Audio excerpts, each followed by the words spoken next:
আম্মা জান আয়েশা জিজ্ঞাসা করছেন, ইয়া রাসূলুল্লাহ, প্রত্যেক নামাজের পরে আপনি কোন দোয়া বেশি বেশি করেন, এটা একটা প্রেক্ষাপট কি? আম্মা জান আয়েশা বলতেছেন, ইয়া রাসূলুল্লাহ, আপনি আমাদের একটু দোয়া করেন। রাসূলুল্লাহ সাল্লাল্লাহু আলাইহি ওয়াসাল্লাম বলতেছেন, হে আল্লাহ, তুমি আয়েশার আগের গুনাহ, তুমি আয়েশার পরের গুনাহ, সমস্ত গুনাহ ক্ষমা করে দাও। এই দোয়া করার পর রাসূল বলতেছেন, আয়েশা, এই দোয়া কি তোমাকে সন্তুষ্ট করছে?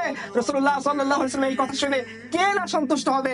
রাসূল যদি আপনার জন্য এই দোয়া করেন, যদি আমার জন্য এই দোয়া করেন, কে না সন্তুষ্ট হবে? যে রাসূল বলতেছে, তোমার আগের গুনাহ, তোমার পরের গুনাহ, তোমার সমস্ত গুনাহ আল্লাহ তাআলা মাফ করে দেন। আম্মা জান আয়েশা বলছেন, ইয়া রাসূলুল্লাহ, এটা এমন দোয়া, এই দোয়া শুনে কে না সন্তুষ্ট হবে? রাসূলুল্লাহ সাল্লাল্লাহু আলাইহি ওয়াসাল্লাম বলতেন, আয়েশা, শুনে রাখো, প্রত্যেক নামাজের পর আমি আমার উম্মতের জন্য এই দোয়া করি।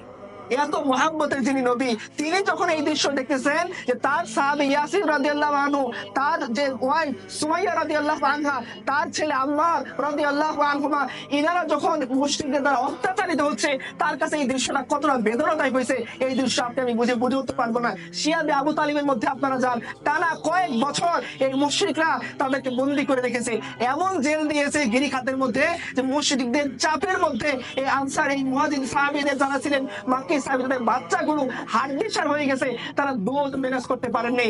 সাদ ইবনে আবি ওয়াক্কাস রাদিয়াল্লাহু আনহু এই অবস্থার কথা স্মরণ করে তিনি বলছেন যে আমার এবং রাসূলের এমন দিন অতিবাহিত হয়েছে যে বাবলা গাছের পাতা ছাড়া আমাদের খাওয়ার মতো কিছু ছিল না, এবং এই পাতা খাইতে খাইতে আমাদের সবার পায়খানা ছাগলের মতো হয়ে গিয়েছে। কাটা, আমরা এটা সিদ্ধ করে জাল দিয়ে কাটা খাইছি, পাতা খাইছি, যখন জাল দেওয়ার উপকরণ পাইনি, আগুন পাইনি, শুকনো পাতা খাইছি, বলছেন আমাদের জিহ্বা ছিঁড়ে যাবে, এরকম একটা অবস্থা হয়েছে।